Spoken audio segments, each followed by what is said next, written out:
revoilà pour une nouvelle vidéo pour notre capsule coaching de CLS Coaching.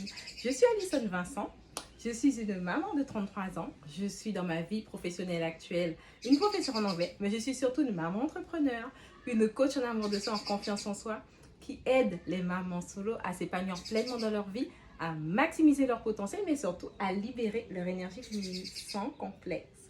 Donc maintenant, nouvelle vidéo, capsule coaching sur le thème être prête à oser être différente dans sa vie pour s'accomplir, d'accord?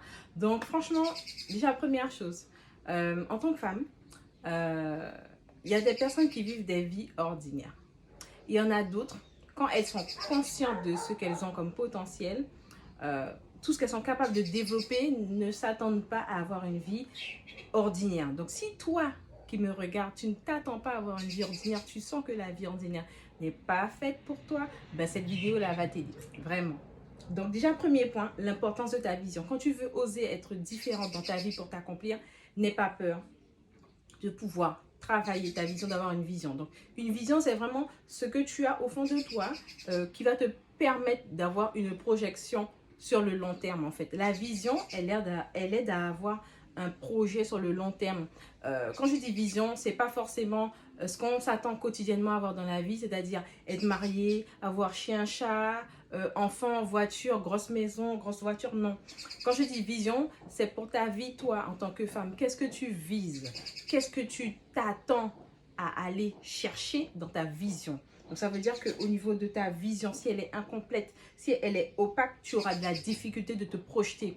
Ça veut dire que si on doit te demander qu'est-ce que tu veux voir s'accomplir dans ta vie dans 2 ans, dans 3 ans, que tu dois être capable d'avoir quand même des objectifs. Même si tu ne vas pas aller dans des choses vraiment très poussées, mais tu dois avoir des idées concrètes de ce que tu veux être dans 2-3 ans. Parce que quand tu ne te projettes pas, en fait, c'est difficile pour toi d'avancer, c'est difficile de matérialiser des choses, c'est difficile de visualiser, c'est difficile de vraiment t'ancrer dans ce que tu as actuellement pour pouvoir être dans l'avenir, d'accord? Et avec une vision qui est plus claire, vraiment, tu sais où tu vas dans ta vie, tes actions, tu sais quelles sont les actions que tu dois faire pour aller à ton objectif et c'est beaucoup plus simple de les accomplir quand ta vision est beaucoup plus éclairée. Ta vision, elle sera beaucoup plus éclairée quand tu te connaîtras. Vraiment, quand tu te connais, tu es capable de voir ce qui est en toi, ce que tu dois accomplir en toi-même pour aller vers cette vision. Si tu vois que c'est incomplet et que tu as besoin d'aide, à ce moment, tu sauras que pour ta vision, tu auras besoin de te faire accompagner par quelqu'un. Donc, avec cet accompagnement, ça te permet d'avoir une vision plus poussée, vraiment plus éclairée, plus lumineuse. Donc, pour toi, ce sera beaucoup plus simple. D'accord? Deuxième chose, il faut faire des choix conscients dans sa vie de femme. Je vous rappelle, mesdames, que vous avez des piliers. Vous avez votre pilier de votre vie personnelle, vous avez votre pilier de votre vie professionnelle, vous avez votre pilier relationnel, que ce soit au niveau des relations familiales ou amicales ou autres. Vous avez aussi votre pilier spirituel, vous avez aussi votre pilier financier, mesdames. Et sur ces 5 piliers-là, vraiment, ça vous permet de vous épanouir pleinement. Donc, dans chaque pilier, vous devez être capable de voir quels sont les choix conscients que vous devez faire pour vous accomplir dans votre vie personnelle. Quels sont les choix que je dois faire au niveau de mon entourage, de ma vie, à moi en tant que femme, pour me permettre de m'accomplir par rapport à ce que je veux dans 2 ans, dans 3 ans, ou même dans 1 an. D'accord?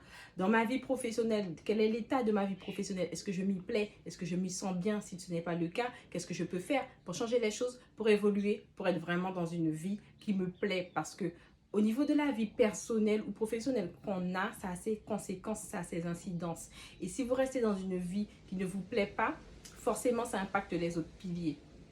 Donc, il faut tantôt que dans ma vie personnelle, je sois épanouie pour qu'au niveau de ma relation, de mon pilier professionnel aussi, que ce soit épanoui. Et si mon pilier professionnel, ce n'est pas épanoui, mais dans ma vie personnelle, c'est épanoui, je dois voir pourquoi ce n'est pas le cas et je dois faire en sorte de réguler les choses parce que l'objectif, c'est que nos piliers soient alignés. Parce que quand un pilier est désaligné, forcément, il va déséquilibrer les autres. L'objectif, ce n'est pas que tout soit parfait. L'objectif, c'est que vous ayez un équilibre. Et quand il y a l'équilibre, il y a l'alignement, il y a la paix, il y a la sérénité entre les piliers, c'est beaucoup plus simple d'avancer.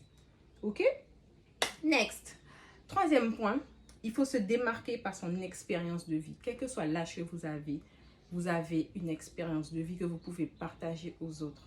on est des fois conditionné à se dire « Ah, j'ai pas assez d'expérience dans telle chose. Comment moi, je peux être légitime pour parler de tel élément, alors que par le fait de vous démarquer par votre expérience de vie, ça permet de faire prendre conscience à d'autres femmes que elles ont vécu ça, elle est capable de s'en sortir. Donc moi, si j'ai une situation similaire, je peux aussi m'en sortir, mais à moi de mettre les moyens, les actions nécessaires en fonction de ce qui se passe dans ma vie pour en ressortir grandi, pour en ressortir beaucoup plus mûri et beaucoup plus sage et beaucoup plus heureuse et beaucoup plus épanouie et beaucoup plus alignée. D'accord? Donc franchement, n'oublie pas que tu n'es pas ce qui t'arrive. D'accord? Tu es ce que tu choisis de devenir. Que ce soit en fonction du trauma que tu as vécu, d'une rupture, de choc émotionnel, franchement, fais le point de te guérir, de te faire accompagner, de trouver les ressources nécessaires pour que tu ne puisses pas être dans un état de victimisation et d'un état qui te frustre, qui te contient dans une vie, dans un état d'être qui n'est pas aligné à toi en fait. Parce que plus tu te dis que c'est à cause de ce qui m'est arrivé, je ne peux pas avoir tel élément de ma vie dans mon bonheur personnel, dans mon bonheur familial ou financier ou relationnel, eh ben, tu t'empêches, tu te bloques en fait, tu te mets dans un état de croyance, de pensée limitante. Et en fait, quand tu comprends que ce qui t'arrive en fait te permet de prendre conscience d'éléments que tu n'as pas travaillé en toi pour mieux te connaître et pour éviter de repasser par ce schéma répétitif, là tu débloques quelque chose. Et en fait, tu te rends compte que j'ai le pouvoir, la responsabilité de faire en sorte que ma vie change. Au-delà de ce qui m'est arrivé, j'ai cette responsabilité qui ne tient qu'à moi. Et quand je me démarque par mon expérience de vie, quand je choisis d'être au lieu de ressembler ou d'avoir pour me faire accepter, là je change l'état des choses. Donc voilà les divas, c'était ma petite capsule coaching de la semaine. J'espère que ça vous plaît. Vous n'oubliez pas de liker, de commenter, de partager et on se retrouve très prochainement les divas. Je vous dis à très bientôt et bye bye. Mouah.